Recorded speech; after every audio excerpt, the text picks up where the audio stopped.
Welcome to the survival world. Forget your past. Forget your comfort. There's only one rule: survive. Armed with nothing but a treehouse seed, you must find hope and build a home in a jungle crawling with danger. Chapter 51. Preparations before the event. Just as Su Xian turned around, he noticed a faint blue glow flickering not far away in another direction. A blue-grade resource. He scanned his surroundings carefully. After confirming that no beasts were nearby, he headed toward the light. It turned out to be a blue-quality poplar tree. Jackpot! I was just about to run out of blue-grade wood. Su Xian grinned as he began chopping it down. After collecting the freshly cut blue poplar wood, he looked toward the direction where he had earlier seen several stone pillars. The dense forest blocked most of his view, but even through the canopy, faint blue specks of light shimmered among the green. I'll leave that for another day, he decided. For now, it's more important to craft the crossbow and heavy ballista. With his backpack full of new materials, Su Xian decided it was time to head home. The resource zone was encircled by a ring of hills. Though there were ground-level exits between them, he checked the nearest exit. The map was crawling with red dots. That was where the wild boar herd was resting. Forget that. He wasn't about to pick a fight with an entire herd. Climbing over the hill was safer. There were almost no beasts on the hillside. Since it was outside the resource zone, only a few green markers dotted the map. Su Xian picked up every available green resource on his way up. Once he reached the top again, he glanced toward the area with the stone pillars. That statue, did it change? He frowned slightly. He couldn't see it clearly from here, but he could swear its shape was different from before. Curiosity tugged at him, but he suppressed the urge to go check it out. The Black Bear Cave had only emitted green light and still housed a deadly creature. That blue glowing area was bound to be far more dangerous. Better upgrade my gear first, he muttered. He sighed, glancing at the long road ahead. If only I had a mount. Coco, comfortably sprawled on his shoulder, twitched its ears. Su Xian chuckled, rubbing the little creature's head. Think you'll be big enough to ride someday? Ing. Coco tilted its head in confusion. Ride. But I'll never grow that big. After nearly an hour of trekking, Su Xian finally returned to his treehouse. It was already afternoon, and his stomach was growling. The first thing he did was head to the crafting station to check if he could now produce a tool for extracting salt. Sure enough, it was there. Salt distillation extractor. Green adds salt crystals and water, then fuel below to obtain purified salt. Requires green iron ×2, green wood ×5. Perfect. Su Xian immediately crafted it. This iron-crafted extractor was one of the tools he had unlocked after obtaining the golden treasure chest. Currently, only he and Ji Choyang could make it. That meant even if others found salt mines, they couldn't refine edible salt without this device, unless they discovered an alternative method. He loaded the extractor with salt crystals and water, added a few pieces of white wood as fuel, and set it running. While the machine worked, he turned to make his next project. A blue-grade backpack. Excellent backpack. Blue, a 20-slot backpack. Each slot can hold materials depending on their type. Reduces carried weight to 10% of the original. Twice the capacity of his green pack and half the weight. This would make carrying supplies much easier. Next, it was time to craft the crossbow and heavy ballista. He began with bolts. Crossbow bolts. Green iron arrowhead. Wooden shaft, fletched with feathers. Standard bolts for precision attacks. Reusable. Requires green iron ×2, white wood ×2, green feathers ×2 for 20 bolts. Bolts required feathers, and he only had 4 owl feathers from the beast riot. That limited him to 40 bolts for now. Still, since they were reusable, that was plenty. He decided to craft the bolts using green-grade wood to increase their durability. Then, another recipe caught his eye. Poison bolts. Green soak crossbow bolts in venom to create poison bolts. Lethal to small beasts. Reusable. Returns to normal bolts after retrieval. Requires green bolts ×20, green venom sac ×1. One venom sac could poison 20 bolts. Su Xian quickly made 20 of them. Each bolt tip now coated in a faint green hue, clearly distinguishable from the normal ones. That gave him 20 standard bolts and 20 poison-tipped ones. Next was the crossbow itself. Crossbow. Green requires green wood ×5, green iron ×2, green beast tendon ×1. Based on experience, Blue-grade tools needed at least one blue-grade material. Since he didn't have any blue beast tendons, he could only make the green version for now. Even so, the crossbow felt solid and heavy in his hands. Finally, a ranged weapon. He grinned. He tried loading a bolt. But it was tough work. The string barely budged. Maybe that's not how you draw it. Upon closer inspection, he noticed a small foot stirrup at the front. Placing the crossbow on the ground, he stepped on the stirrup and pulled the string upward. The bolt clicked into place much easier this time. So that's how it's done. Makes sense. The power comes from the tension. He went to the window, aimed at a poplar tree outside, and pulled the trigger. Swish. Thunk. The bolt slammed deep into the trunk, burying more than half its length and quivering in place. Nice. That's some serious firepower. Satisfied, Su Xin retrieved the bolt and crafted a small wooden quiver capable of holding 100 bolts. He loaded all his bolts inside and hung the quiver at his waist. Then came the heavy crossbow turret for the Treehouse. Iron automatic ballista. Green automatically targets hostile creatures. Greater power and range. Can be loaded with 5 bolts. Requires green fine wood times 10, green iron times 5, green beast tendon times 2. Iron ballista bolt. Green heavy. Sharp bolts capable of piercing through beast flesh. Reusable. Requires green fine wood times 2, green iron times 1. Compared to the earlier wooden version, this iron model was far stronger. Su Xin crafted it without hesitation. The select placement for ballista. A blueprint of the treehouse appeared, showing available mounting spots along the outer walls of the canopy. Can't mount it below? Installing it on the wall leaves blind spots, he grumbled. Eventually, he placed it on the first floor, high enough for range, but still stable. A mechanical clack echoed from below. The installation was complete. Su Xin crafted 5 iron ballista bolts, then went downstairs to inspect it. A small window had appeared in the inner wall, with a round hole just beneath it, slightly wider than a bolt. A simple lever protruded beside it. Outside the window sat a 2-meter-wide ballista, its body mainly wood reinforced with iron, a weapon that exuded raw power and security. This must be where I load the bolts, he guessed, inserting one iron bolt tip first into the hold. It slid in with resistance until a distinct click echoed, the loading mechanism engaging. That he inserted all 5 bolts. The last one stuck out slightly, showing the chamber was full. How do I fire it? This lever. Ballista lever controls the direction. Pull outward to fire. Press inward to toggle auto mode. Handy as always, Su Xin smiled. That he aimed at a nearby white poplar tree and pulled the lever. With a thunderous kacha, the heavy iron bolt shot out, piercing clean through the trunk, splitting the tree in half.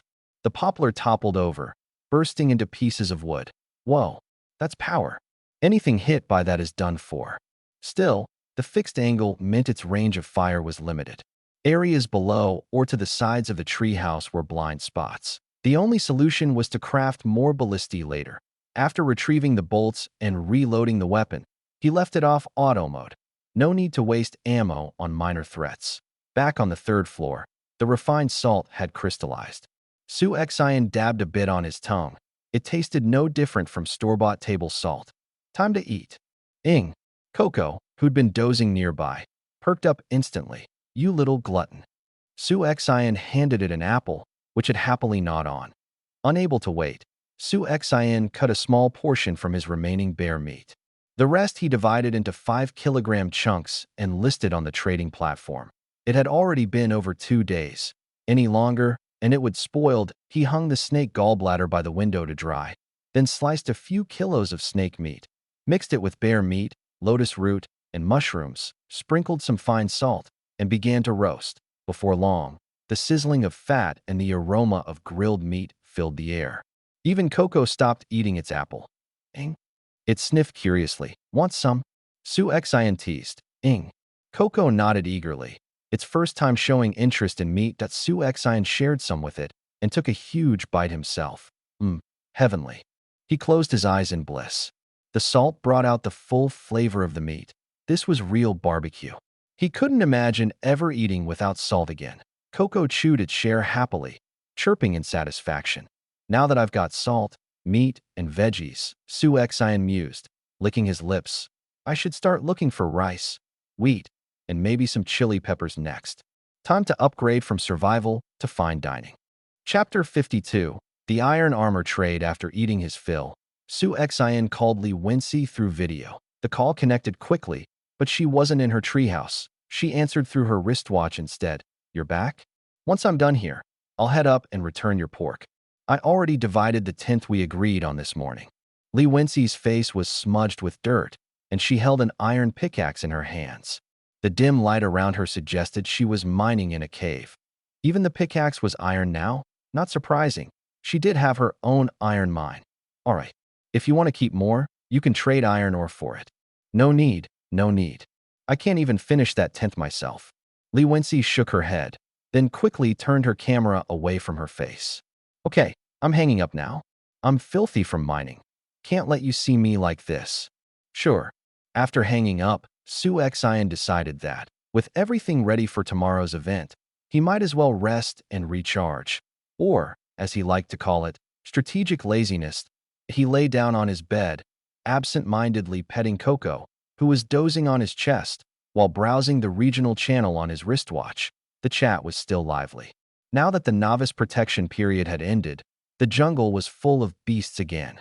Most people, with enough food and water stocked, preferred to stay safe inside their tree houses. Su Xian noticed the number of participants had dropped.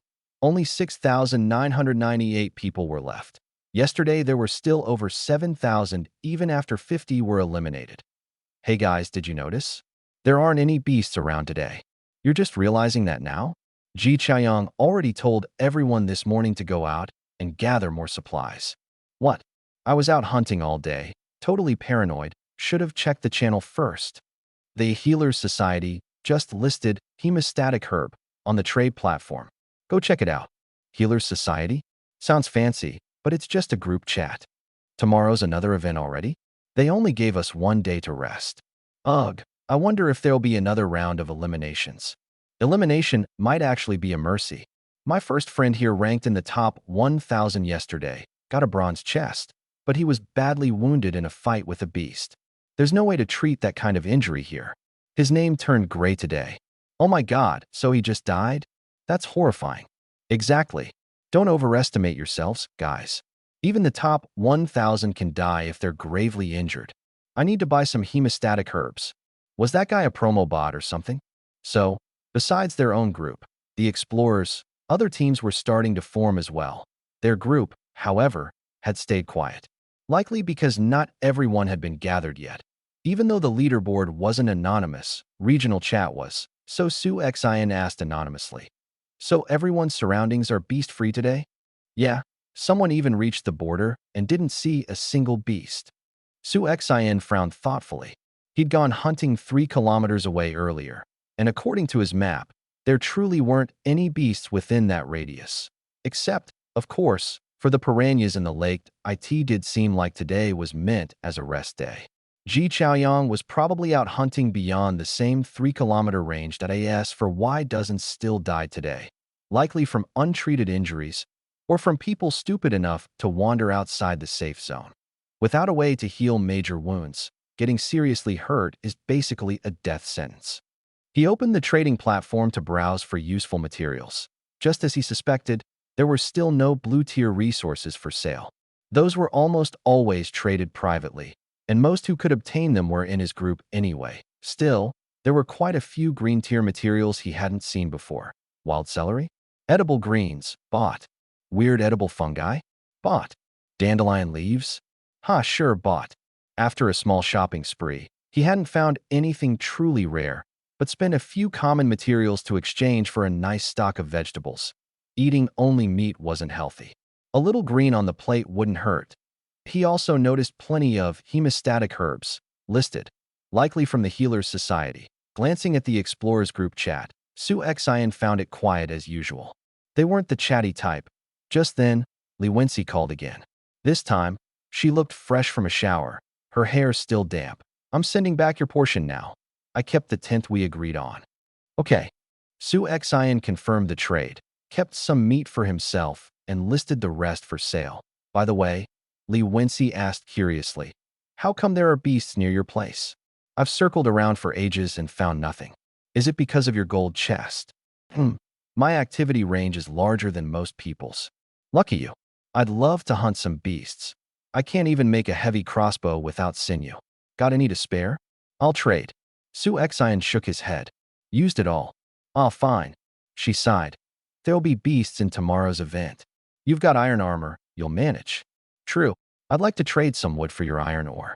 You still have plenty, right? Tons. I'm so tired of mining, honestly. Li Wenxi traded him refined iron ingots directly, by the time he hung up, night had fallen. Su Xian cuddled Coco and drifted off to sleep. He was woken later by a buzz on his wrist, one of only 2 people allowed to contact him directly. Ji Chayao. The time read 10:30 p.m. Su Xian accepted the voice call. What's up? Kind of late for a call. Late? You're sleeping already? Everyone's in the group. Come say hi. Ji sounded amused. Oh? The last one's here? That girl named Chi something. Chi Shuefei. Ranked 8th. After hanging up, Su Xian checked the Explorer's chat. Everyone was welcoming Chi Shuefei. She seemed quiet. Only typed a quick, thanks everyone. Ji Chayong wrote. All right, now that everyone's here, I'll repeat our goals and plans one more time. Su Xian's eyelids drooped as Ji's wall of text scrolled by. Chirp. Coco stirred, glanced sleepily at the glowing screen, then turned over and went back to sleep. Any questions? Ji finally asked. No, boss. All good. I've got one. Chi Shuefei suddenly spoke up.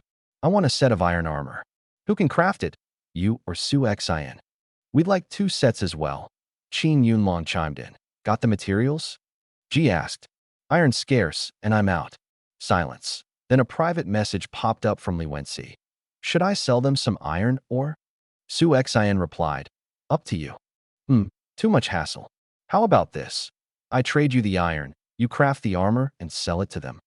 You could just trade them directly. No thanks. I'd rather not let everyone know how much iron I've got. Also, it makes more sense to sell to a manufacturer, right? Fair point. Deal. No harm in making some extra profit. After trading with her, Su Xian typed in the group chat. I've got a source for iron. I can sell it to you, but you'll need to offer something worth my while. Immediately, Chi Shuefei and Qin Yunlong both replied. Private chat. Chi Shuefei messaged first. A materials description popped up that Su Xian's pupils shrank. Hemostatic herb, blue. A miraculous herb that quickly heals severe injuries. Cannot regenerate limbs or organs. She actually had blue-tier healing herbs. A blue-tier hemostatic herb. Life-saving in critical moments. One for a set of green-tier iron armor. Honestly, that was a fair deal. His cost was low, the iron came from Li Wenxi, and his main advantage was the crafting skill itself. But for others, that armor was priceless. 3 herbs for 1 armor. She countered. 3's too much. That's life-saving medicine. The armor's just green-tier gear. 2 at most. Deal. And don't worry, I can handle the weight. Su Xian crafted a full set of green-tier iron armor and initiated the trade. She accepted instantly. 2 glowing blue herbs appeared in his inventory, pulsing faintly in his hand. He couldn't help but grin. With these, even a serious injury wouldn't be the end of him, as long as he didn't lose a limb. Meanwhile, Qin Yunlong offered blue-tier red berries, large. Su Xian already had some, and he knew each bush could yield 30 berries every cycle, probably every 10 days or so. Not too rare. Still, they made good food for Coco and replenished his stamina at night. The more, the better. 50 berries for 2 suits of armor. Qin offered. 50? That's blue-tier material. Don't bluff. I've got some too. The bush is the real blue-tier resource. The berries are just its fruit. 30 per harvest. 50's the bottom price. After some back and forth, they settled on 40 large berries for 2 green-tier armors. Finally done with the day's business, Su Xian stretched, lay back down, and closed his eyes. Tomorrow's another fight. Better be ready. Chapter 53. Jungle Hunting Event. Su Xian woke up early the next morning, mostly because he had slept too much the night before. Yip, Coco stretched beside him, fluffing up its fur lazily. After a hearty breakfast, Su Xian began preparing for the day's event.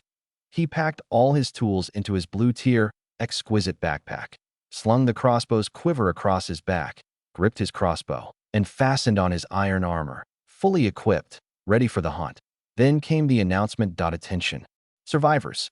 Today's event is about to begin. Please listen carefully to the following instructions. The beasts will now return to the jungle. From this moment on, the forest will once again be filled with creatures. We believe the survivors have gained enough strength to hunt and protect themselves. So, hunt to your heart's content. Today's event, jungle hunting. Over the next 2 days, hunt beasts and earn points. Different species will grant different scores. Points can be exchanged for limited rewards once the event ends. Friendly reminder, do not explore beyond your treehouse's protection range. Terrifying things will happen if you do. Event time, today 8 o'clock, tomorrow 18:00, and remember, no slacking off. The bottom 50 survivors in each region's point ranking will permanently leave this beautiful world. We look forward to seeing you stand atop the corpses of beasts as kings of the jungle. The jungle hunting event begins now. The beasts are back. Su-Xian immediately opened his map. Sure enough, within 3 kilometers around his treehouse, countless red dots had appeared. The number wasn't as insane as during the first beast riot, but it was still overwhelming. Beasts were flooding in from the northwest, from the beast nest area, until the population density reached a rough balance between both zones. Looking out from his window, Su-Xian could already see small animals wandering nearby. A few monkeys were even hanging from the poplar branches not far away, playfully chasing one another. Good thing he hadn't left the heavy crossbow on auto defense mode, or it would have started firing at monkeys. That would have been ridiculous. Not that the bolts would hit them anyway. Those nimble creatures would easily dodge. Su-Xian decided not to go down yet.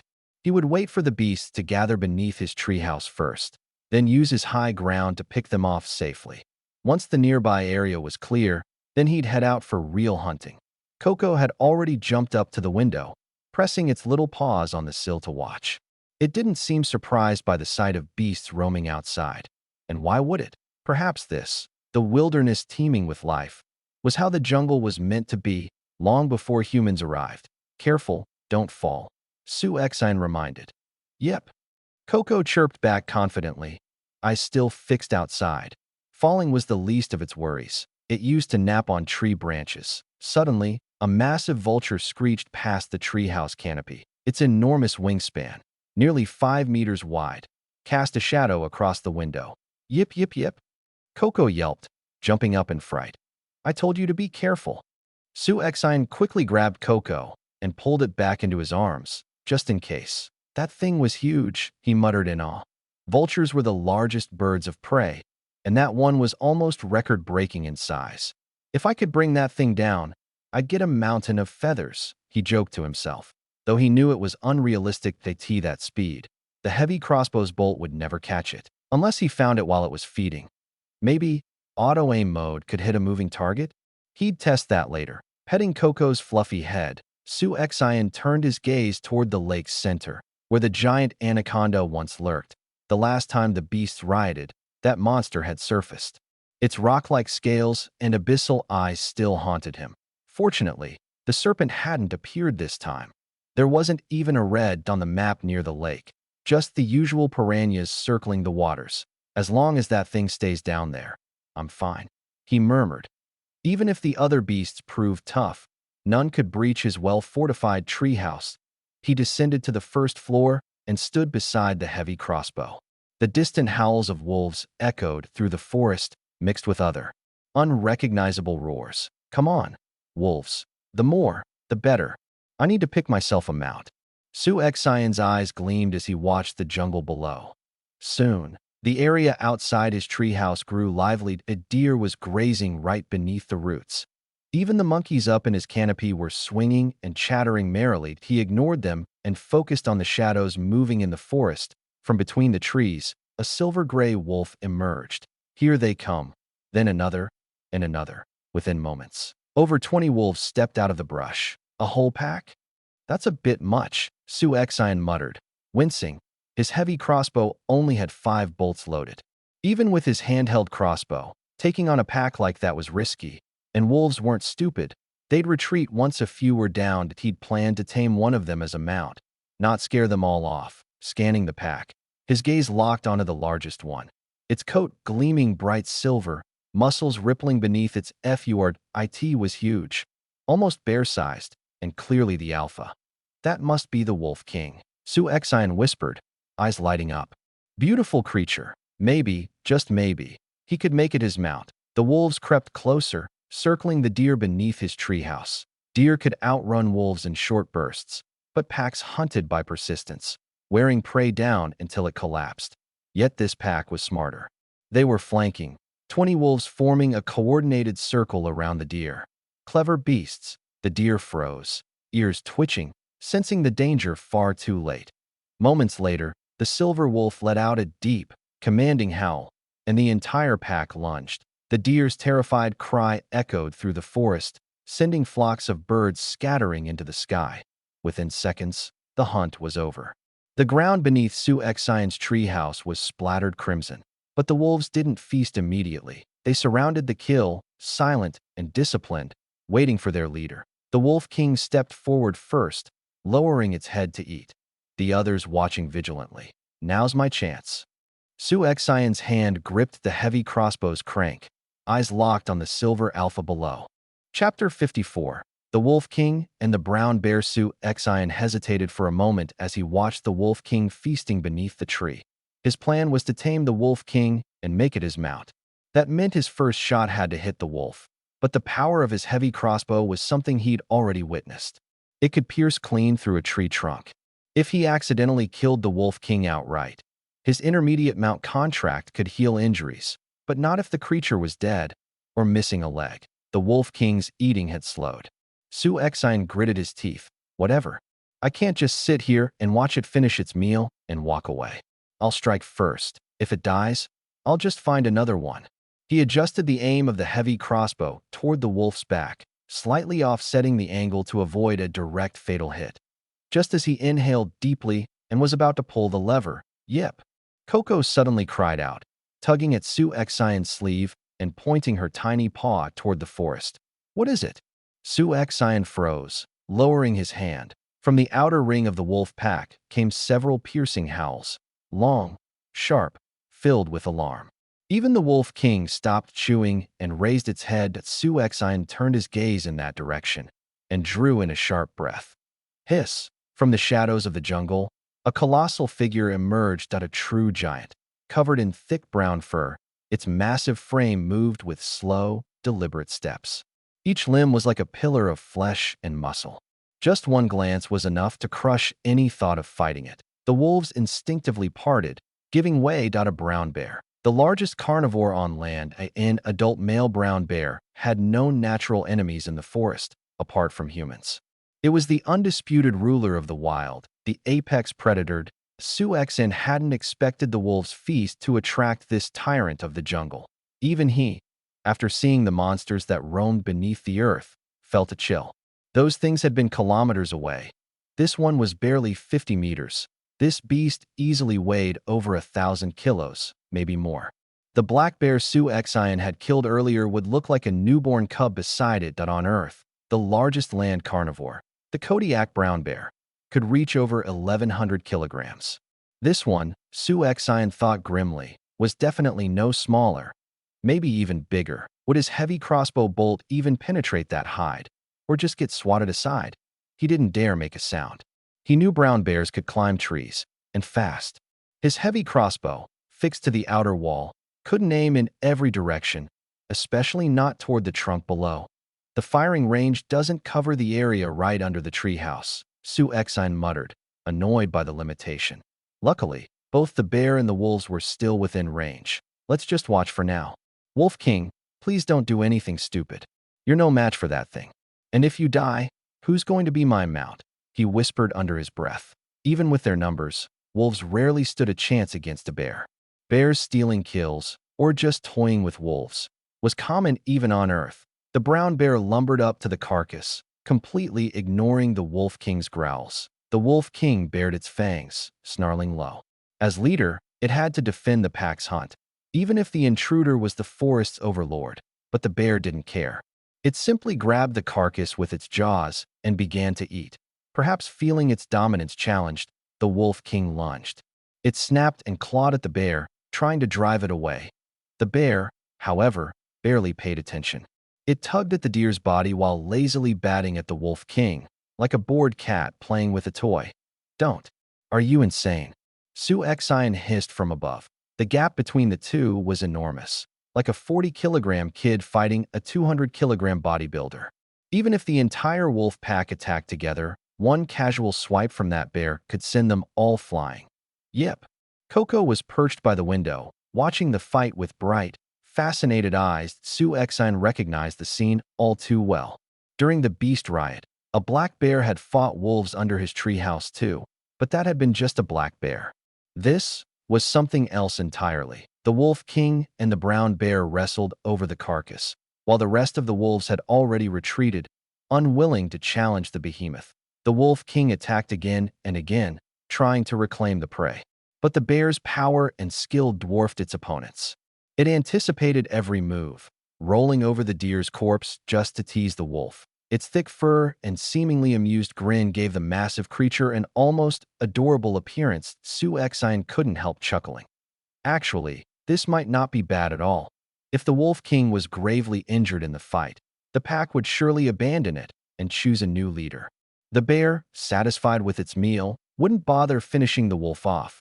That would be the perfect moment to form a contract. Feeling more at ease, Su Xian settled in to watch the inevitable outcome. The brown bear lay sideways atop the carcass, belly exposed, blinking lazily at the Wolf King. Its fluffy face and harmless-looking grin made it look more like a plush toy than a killing machine.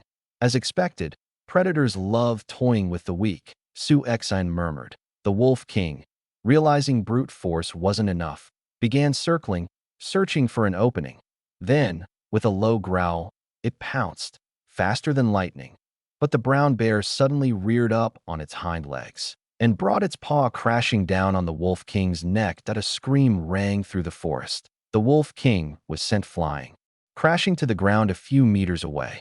Deep claw marks tore through its neck, blood pouring freely. "Yeah, figures," Su Xian sighed. "Why push it? You could have just gone hunting for something else." The rest of the wolves didn't rush to help their leader.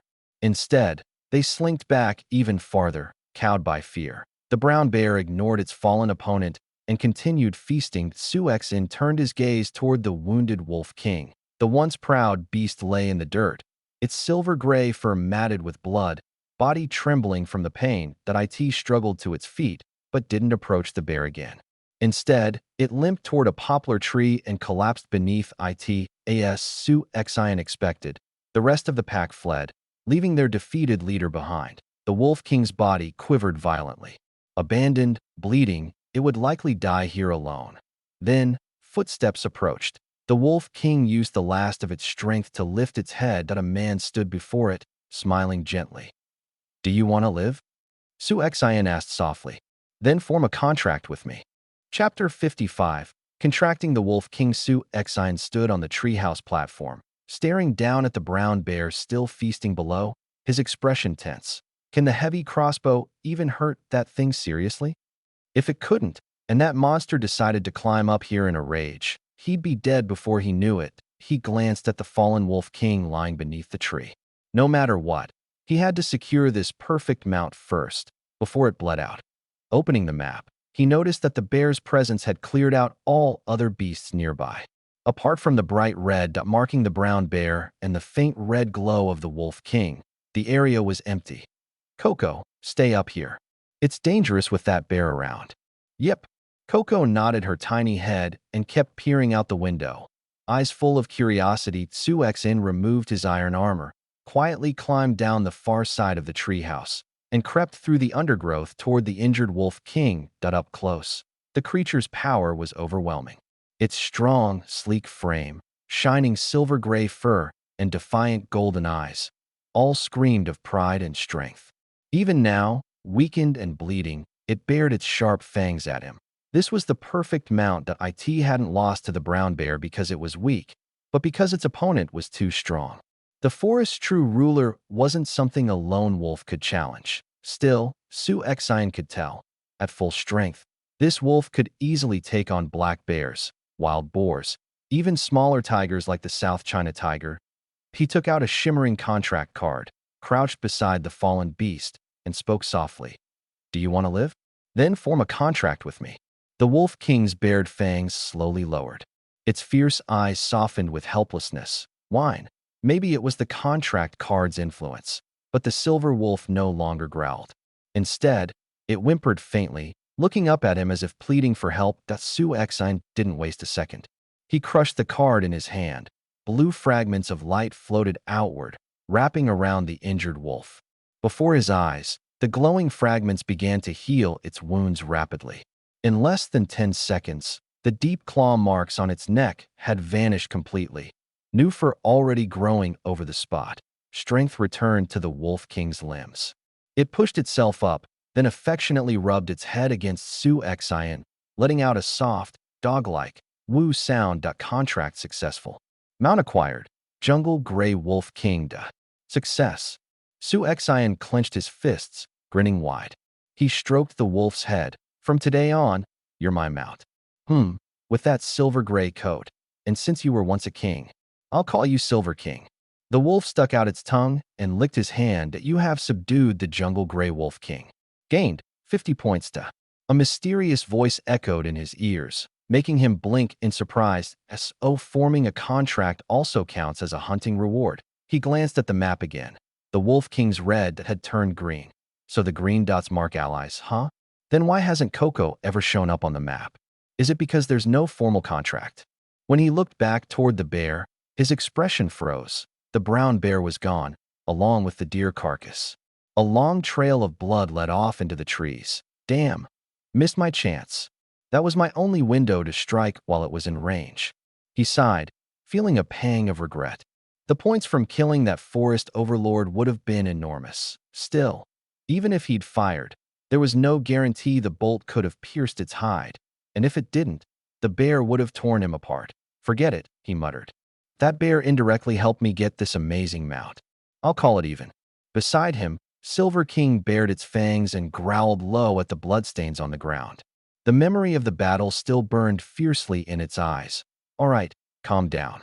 That bear's way out of your league right now. Su Exine scratched its chin, grinning. But someday, when we're strong enough, you'll get your revenge. I promise. Woo. Silver King's eyes half closed, its tone soft, almost like a contented dog. Su Exine chuckled. I wonder if you actually understand me. Coco's a special case, after all. Then an idea struck him. Silver King sit. Whoa. The mighty Wolf King immediately sat down like a trained dog. Strangely, the sight didn't feel out of place at all. You can understand me. Su Exine clapped his hands. So is it all beasts in this world, or only those bound by contract? He smiled. All right, Silver King. Let's go home. From today, you'll be sleeping inside the treehouse. He activated the treehouse's root mechanism, lifting them both into the air. Silver King didn't seem surprised by the sensation of flight. Maybe after facing death, this kind of thing just didn't impress it anymore. Yep. As soon as they entered the treehouse, Coco yelped. The silver wolf's huge form startled her. But curiosity quickly replaced fear. She padded forward, sniffing at her new companion. Coco, this is Silver King. He's our new partner. Silver King, this is Coco. Yep. Whoa. The little red panda and the wolf began to circle each other, sniffing curiously. Su Exine smiled warmly at the sight, then turned toward the big screen to check the regional channel. The number of survivors was steadily dropping again. Oh God, they're eliminating another 50 people. I really don't want to go outside. There's a tiger out there. What am I supposed to do?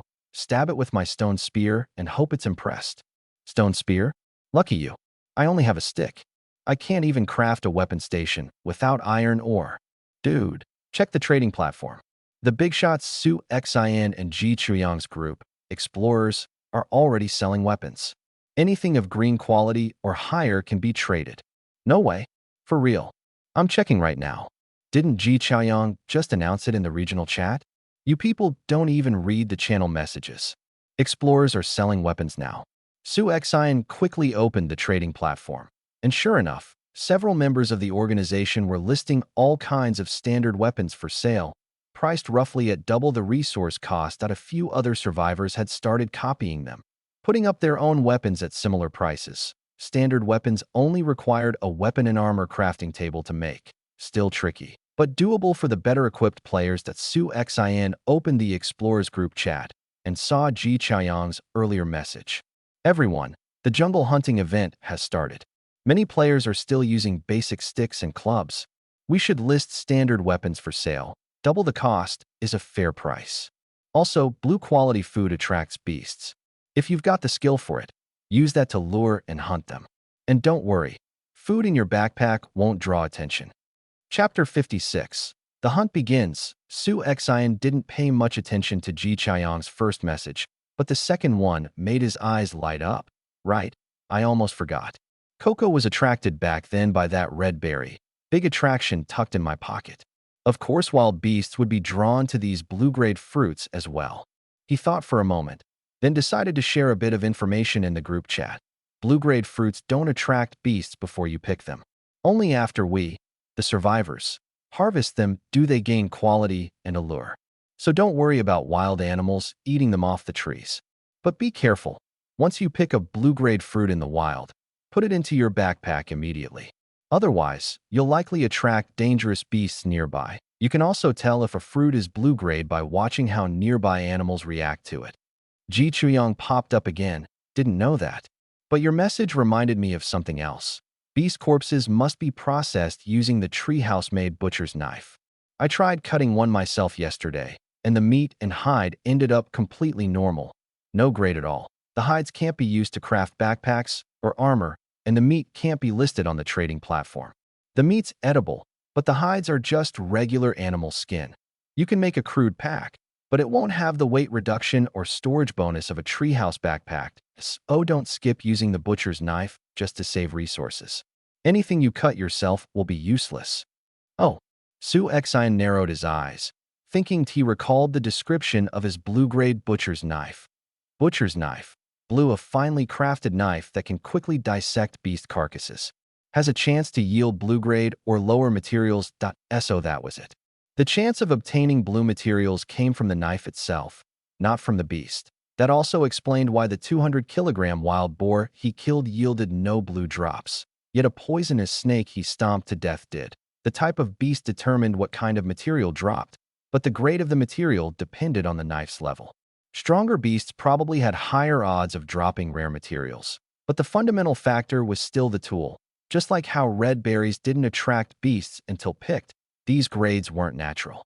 They were system-assigned properties, artificial parameters within this survival game. There was a mysterious hand behind the curtain, controlling both this world and the outsiders forced to survive in it. Su Xin shook his head and pushed those thoughts aside. Now wasn't the time for speculation. He sent Ji Chaoyang a private message. When you were out hunting yesterday, did you notice any strange structures? Ji replied after a short pause. Actually, yeah. There were a few stone pillars where the beasts gathered. I couldn't see clearly from a distance, but they looked kind of like a shrine or altar. An altar? Su Xin frowned thoughtfully. From the layout of those stone pillars, they did form the four corners of a square, just like the frame of an altar. Yeah, that matches what I saw. I'm planning to go check it out today. Be careful. The beasts around there are tanky as hell.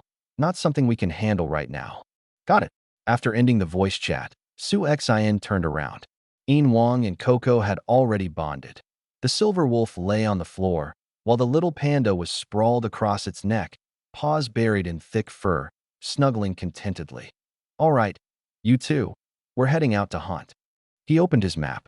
Around the treehouse, there were plenty of red dots, most of them dim, none stronger than a black bear.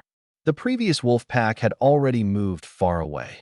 Loading a standard bolt into his crossbow, Su Xin descended to the first floor and activated the heavy crossbow's auto-fire mode. Who knows, maybe when he returned, he'd find a surprise or two.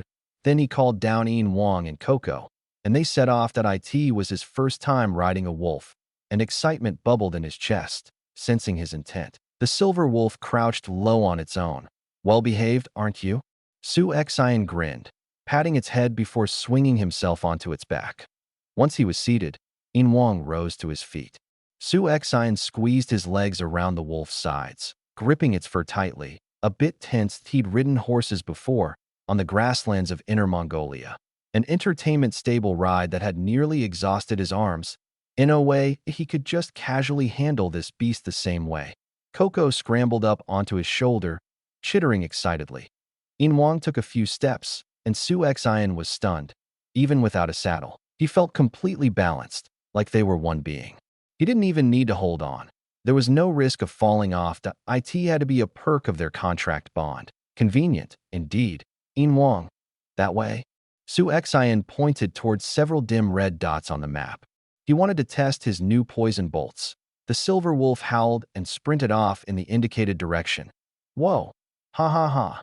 Su Xian laughed aloud, exhilarated, riding through the dense forest on the back of a wolf king, dodging trees at breakneck speed.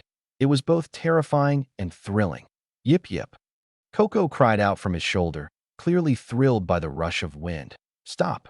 When the red dots on his map came close, Su Xian called for a halt. In Wang skidded to a perfect stop. Su Xian barely felt the motion, though Coco nearly flew off his shoulder and had to stomp the wolf's head in protest. Yep. Oh, both of you quiet, Su Xian hissed. The pair finally fell silent. Through the trees, he spotted several animals. Spotted deer. Harmless, he didn't advance further. Wolves couldn't outrun deer, especially not while carrying a rider. Instead, he dismounted, switched to a poison bolt, and knocked it in place. Time to see what this poison could really do if it claimed to kill small beasts instantly. Did a deer count as small? He took careful aim at one grazing near the back, steadied his breath. Thwip! The bolt flew straight and true, embedding itself halfway into the deer's flank. The startled animal cried out and bolted, the rest scattering in panic. Su Xian reloaded quickly and fired a regular bolt at one fleeing deer, but missed. They were too fast, vanishing into the dense jungle. He sighed. His crossbow skills still needed work. The poisoned deer, however, only managed a few staggering steps before collapsing, body twitching violently on the ground. Su Xian approached cautiously. The spasms grew weaker, and then stopped altogether. You have hunted, spotted deer. Gained 10 points. Chapter 57. The joy of a mounted archer. A single spotted deer was worth 10 points. Subduing In Wang, the Wolf King, had given Su Xian 50 points. Clearly, the points were allocated according to the difficulty of the hunt. He pulled the bolt out of the deer. It had already lost its poison and become a normal bolt again. Then he collected the ordinary bolts he'd missed before and took out his blue-grade butcher's knife. Spotted deer were often hunted on Earth. In Su Xian's country, they were first-class protected animals, endangered species. This explained why the deer carried valuable materials. Blue, blue, blue. Su Xian muttered to himself as he dissected the deer with the knife. Yet no blue-grade materials appeared. Only a pile of green-grade resources. Bones, sinew, and hide were common. But there were two items he hadn't obtained before. Deer antler, green young antler of a male spotted deer, still with velvet, a rare medicinal ingredient. Used in the preparation of certain medicines. It was deer antler. This deer's antlers were at the perfect velvet stage. Too bad it wasn't blue-grade. For now, there seemed to be no way to craft medicines. The trading platform only listed hemostatic herb for sale. He tossed some of the deer meat to In Wang, who immediately started chewing. The wolf had been interrupted by the brown bear earlier and hadn't eaten enough. Even though the deer had been poisoned, the venom only worked when injected into the bloodstream. Normally, as long as there were no wounds in the mouth, even drinking a bottle of venom wouldn't matter. So meat from a poisoned arrowed beast was safe to eat. Yep. Coco nudged him with a tiny paw and pointed toward a nearby patch of grass. Oh. Su Xian looked over. The grass swayed slightly in the breeze, nothing unusual at first glance. But then he checked the map and noticed a faint red. Focusing on the grass, he saw a flash of white, probably a wild rabbit, Su Xian guessed.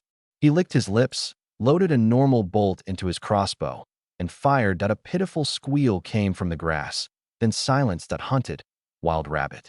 Points gained. One sure enough, a rabbit, but only 1 point. Su Xian's interest immediately waned. He approached, retrieved the bolt from the rabbit's head, and chuckled at himself. Almost thought I was a crossbow master. He dissected the rabbit and tossed the materials into his backpack, glancing at the leaderboard for the new event on his watch. There were no rankings or points displayed yet. Points didn't refresh in real time. They would likely be tallied at the end, just like before. He didn't know where his current 61 points placed him overall. Checking the regional chat, he noticed fewer people were speaking. Most had gone out hunting. 50 people would still die in this event. Nobody wanted to be among the last. Huh?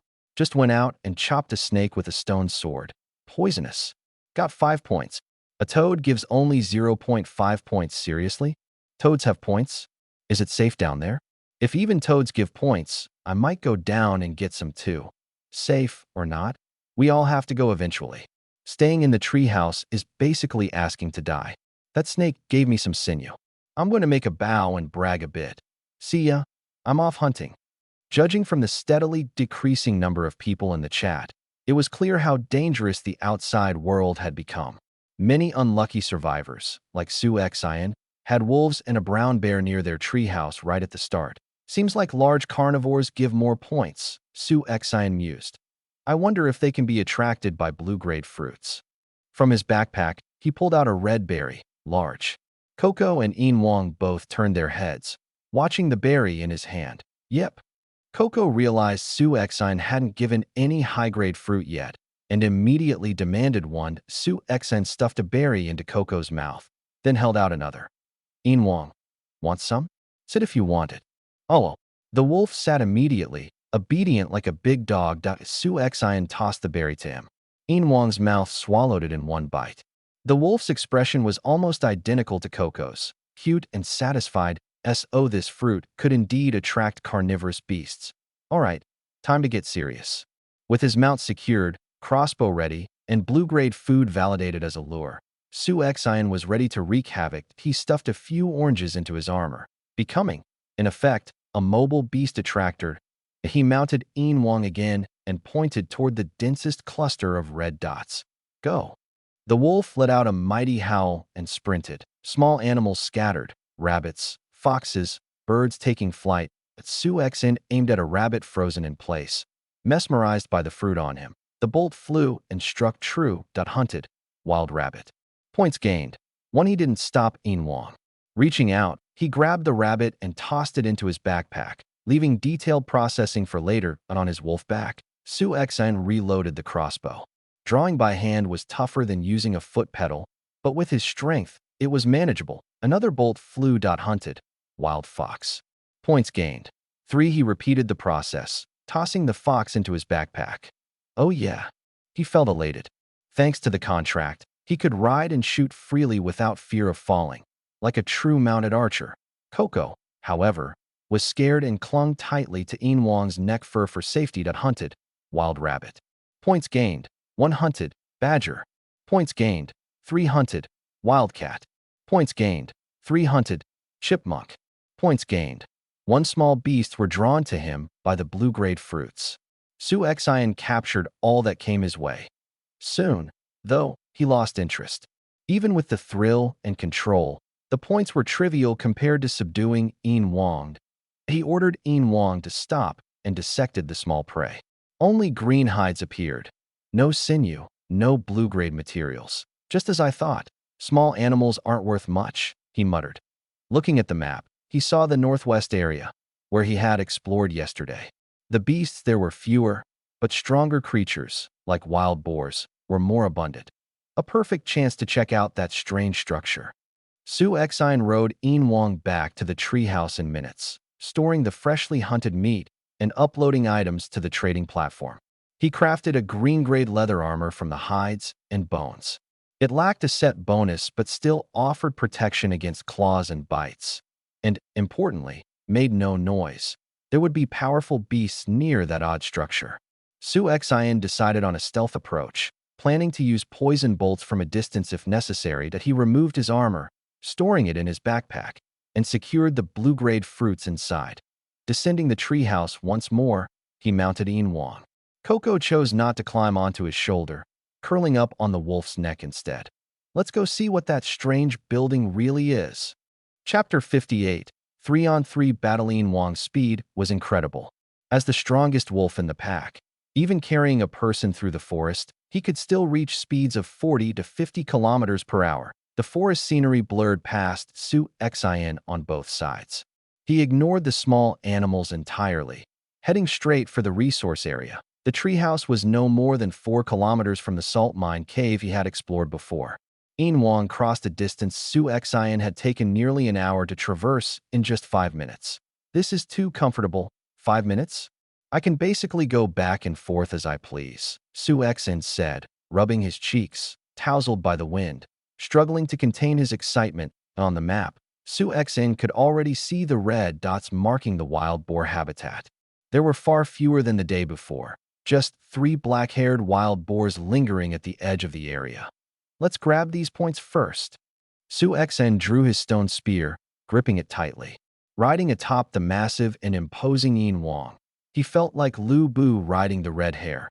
An inexplicable surge of confidence filled him. Next time I'll swap for an iron-tipped spear.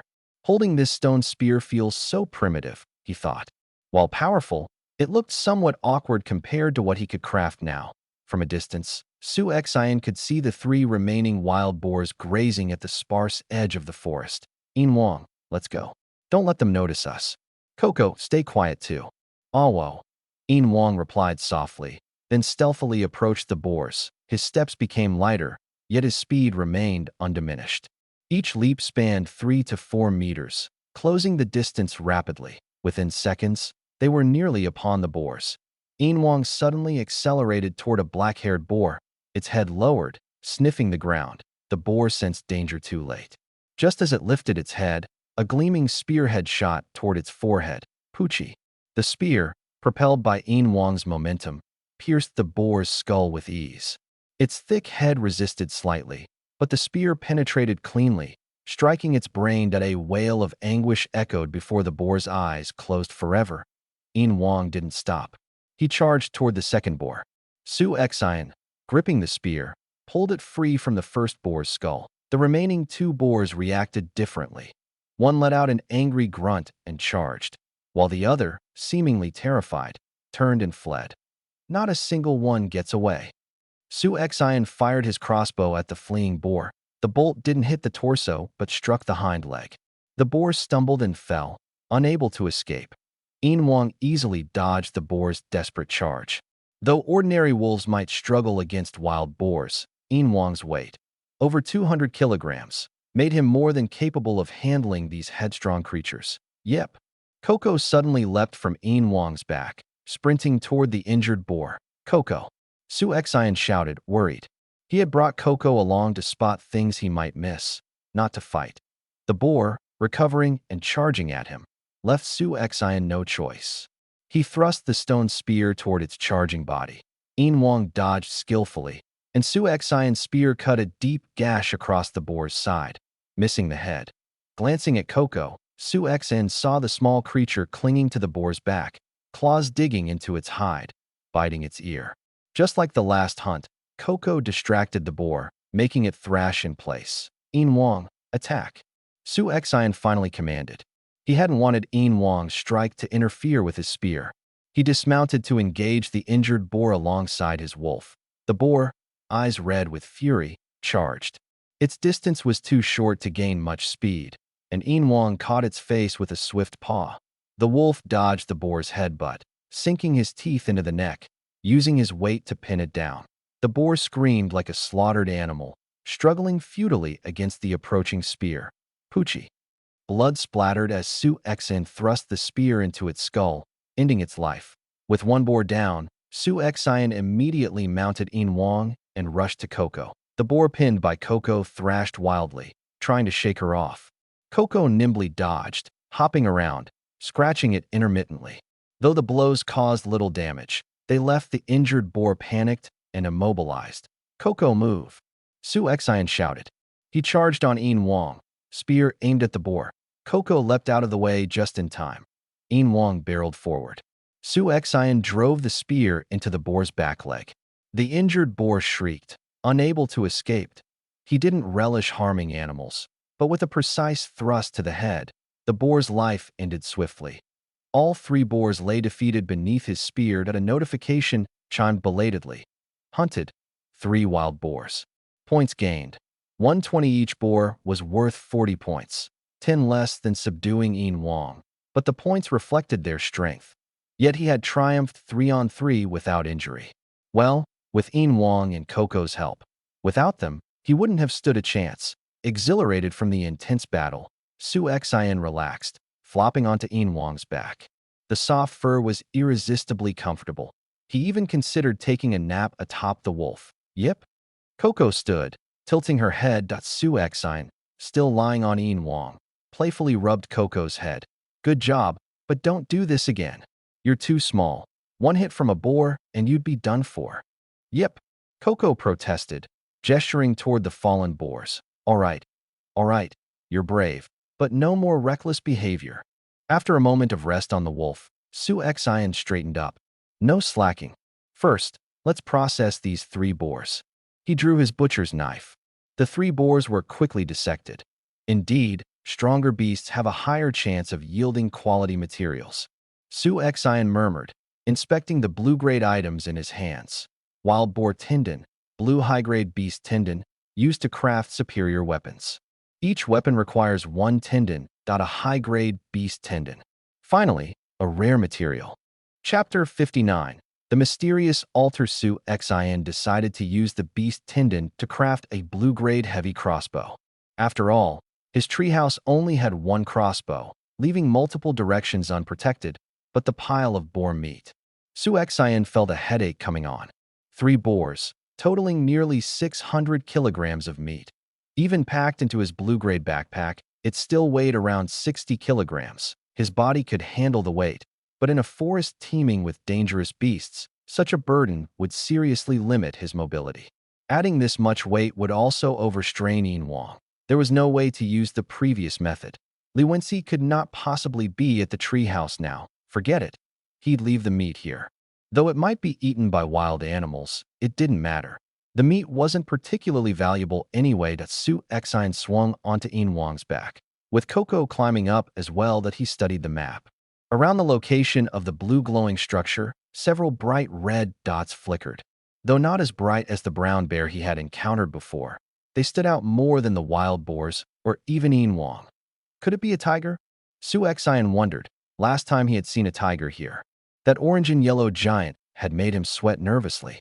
Tigers did exist in this forest, although smaller than the brown bear he had faced earlier. At around 300 kilograms, a tiger's agility and explosive power made it a formidable predator.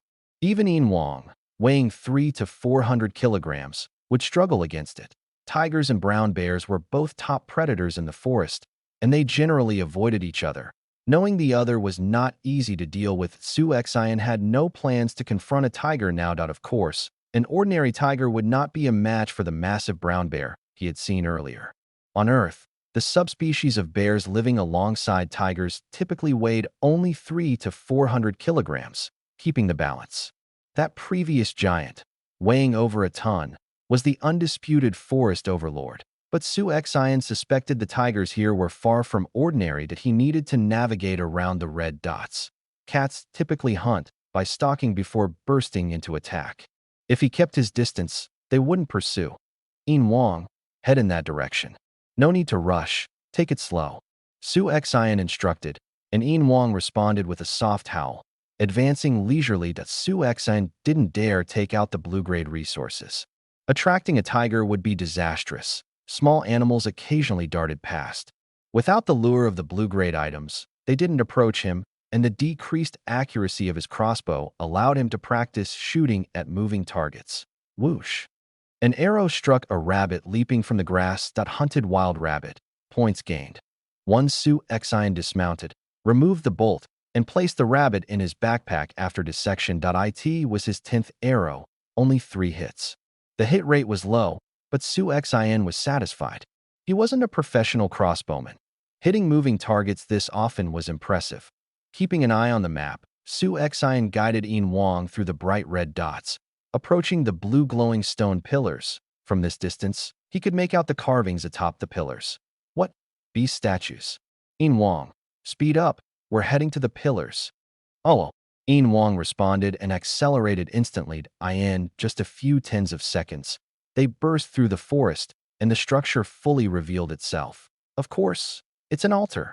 Su Exine murmured. The altar covered several hundred square meters, completely surrounded by the forest. The ground was not dirt, but dark green stone tiles, scratched and dulled by years of wind and sun. The altar was square, with 4 thick stone pillars, about 10 meters tall, at each corner. Strange patterns adorned each pillar, and atop them sat bizarre beast statues. In the center was a stone table with an uneven surface. Red patterns ran along its sides like veins, and in sunlight, they appeared to pulse. Seeing the red patterns, Su Xian's heart skipped a beat. They reminded him of the blood-red filaments on the vines and the underground monsters. This altar was definitely related to those creatures. Riding a wolf made dodging difficult, so Su Xian dismounted. Coco leapt onto his shoulder. "Coco, can you sense danger from this altar?" he asked. Coco tilted her head, observing for a long while. Finally, she shook her head. "Yep. So, you sense something unusual, but not dangerous?" Su Xian asked. "Yep." This time, Coco's answer was firm that Su Xian exhaled, choosing to trust her. He steadied his mind and stepped onto the altar's stone floor. Click. The moment both feet touched the altar, Su Xian heard a faint sound, barely perceptible, but his heightened nerves caught it. No way, his eye twitched. Had he triggered some trap? Swallowing nervously, he quickly ate an orange from his backpack. Fortunately, the red dots weren't attracted to it, confirming the blue-grade item's attraction radius wasn't huge. The orange sharpened his focus, clearing the fatigue from hunting that he crouched to touch the stone tiles. No response that he approached one of the corner pillars, topped with a beast statue. The beast had a massive body, short but muscular limbs, and 2 exaggerated tusks longer than its torso. Wild boar statue? Though abstract, Su Xian could clearly recognize it as a boar. The other 3 pillars depicted different beasts: wolf, wildcat, and rabbit, each stylized yet identifiable. That he reached out to touch the pillar in front of him. Warm from the sun, the rough surface radiated slight heat. Altar pillar, blue. The gods carve required offerings onto the pillars for sacrificers to select. Gods, offerings. Su Xian's heart raced. There must be a recipient for these sacrifices. A god, perhaps. But why was God, in quotation marks? The mysterious voice in his mind resurfaced. Could this be the same voice? Or, he looked at the central stone table. The red veins seemed even brighter now. Or, could it be those underground monsters? Who exactly is this altar for? Su Xian whispered. Chapter 60. The blood-red patterned offering table. Previously, on the hills, Su Xian had noticed that the statues on these pillars would change. Could it be that the needs of these gods were changing? Su Xian withdrew his hand from the stone pillar. He felt the pillar heating up. It didn't seem to be from sunlight, because his hand was on the shaded side, not exposed to the sun at all. He took a few cautious steps back, eyes fixed warily on the pillar. Yep. Coco on his shoulder looked puzzled. Sensing no danger, Su Xian glanced at Yin Wang and noticed the wolf's body trembling slightly. "What's wrong, Yin Wang? Are you scared?" "Awu." Yin Wang emitted a low, weak whine, its voice trembling. Su Xian patted Yin Wang's head. "Go outside the altar for now." "Oh."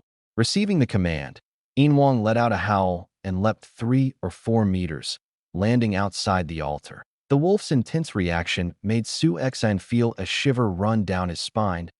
He looked at Coco on his shoulder. "Aren't you scared?" "Yep." Coco shook her head. Su Xian lowered his gaze, thinking, this was an altar for offering beasts. One of the pillars even had a wolf statue. No wonder Yin Wang, essentially a potential sacrifice, was so afraid. Turning to the central stone table, Su Xian decided to approach it. He walked quickly but carefully, keeping an eye on the map. Nothing dangerous happened. No monsters erupted from the ground. He reached the altar safely. The table was about half a meter high and as large as a bed, capable of holding several boars at once. Su Xian touched the table. Unlike the pillars, the table remained ice-cold despite the sun's heat. The chill made his hand recoil slightly. Altar table, blue, offering sufficient sacrifices will gain the attention of the gods. Again, the quotation marks around gods. What did this attention mean? Su Xian surveyed the statues on the pillars, weighing the pros and cons. He decided to follow the gods' instructions for sacrifice. He didn't know what these so-called gods were, but sacrifices usually had a purpose, to gain something from the deity. This altar likely worked the same way. Moreover, his current task involved hunting, so he could kill and offer simultaneously. The four statues depicted a boar, a wolf, a wildcat, and a rabbit. Su Xian had hunted boars and numerous rabbits on the way, but unfortunately, they had already been disassembled. After pondering, Su Xian took the rabbit meat from his backpack, several kilograms collected from the disassembled rabbits, and placed it on the altar. Would plain rabbit meat suffice? Suddenly, the temperature in front of him dropped. The table exuded a faint chill. Su Xian instinctively stepped back, gripping his spear tightly. The table began to shift. Su Xian's eyelids twitched as he stared unblinkingly at the scene. The blood-red patterns along the table's sides brightened, flowing like veins toward the meat piled in the center. Yep. Coco yelped and clung to Su Xian's back, peeking at the altar table. The spreading of the patterns wasn't fast, but the sheer number of them created the illusion of countless blood threads crawling toward the rabbit meat. Then, astonishingly, the blood-red patterns actually climbed onto the meat. The threads seemed alive. The rabbit meat gradually became covered in blood-red markings. Under Su Xian's gaze, the several kilograms of meat were completely dyed red, then began to visibly shrink. Finally, the meat vanished entirely. The patterns retreated back into the table's carvings and faded. Throughout, Su Xian barely breathed, holding his spear tightly. He had the impulse to strike the blood-red patterns, but restrained himself. The anomaly ceased. Sunlight gradually warmed the surrounding area again. What on earth is this thing? Su Xian muttered. It was too strange. After a while, the table simply consumed the meat. Nothing else happened. Could it be that the sacrifice wasn't enough? Su Xian recalled the description, sufficient sacrifices. Yep. Coco tugged at his armor. Following her gesture, Su Xian looked at the base of the rabbit statue pillar. He discovered that the blood-red color had spread a few centimeters up the pillar. What does this mean? Progress of the offering. He examined the other pillars. Only the one beneath the rabbit statue had faint red markings. So, do I need to turn all four pillars red? Su Xian's eye twitched. That was a huge task. The rabbit meat he offered, collected from 5 rabbits, only stained a few centimeters. 1 10-meter pillar required far too much meat. But wait, he had only used meat, not the whole animal. What if a whole animal was needed? Suddenly, Su Xian realized the statues had another meaning. At first glance, the statues were exaggerated. Certain body parts were absurdly enlarged. The boar statue had enormous, curved tusks longer than its body. Could it be that tusks were the ideal sacrifice? He approached the rabbit statue pillar. A wave of heat hit him. Unlike the cold altar table, this pillar radiated warmth. The rabbit sculpture was grotesquely exaggerated, its cute ears elongated into sword-like shapes along its back. Rabbit ears? The special part of the rabbit statue is its ears. Examining the wolf and cat statues, the wolf's exaggerated part was its fangs, sharper than a saber tooth. The cat's were its front claws, digging deep into the pillar. Boar tusks, rabbit ears, wolf fangs, cat claws. These exaggerated parts must be the real sacrifices, Su Xian murmured. But he had already disassembled all 4 types and hadn't obtained these specific parts. Use a regular knife? Or place the whole animal? Something seemed off. Su Xian circled the altar table, inspecting carefully. Sure enough, along the table's edge, a small carving stood out. He prodded it with his spear. A section pressed inward like a stone drawer. Inside lay a small knife, black with a blood-red blade. Su Xian hesitated but picked it up. Altar knife. Blue, a knife needed for cutting sacrifice materials. Return it to the altar after use, or the gods will be displeased. Exactly what he needed. His guess had been correct.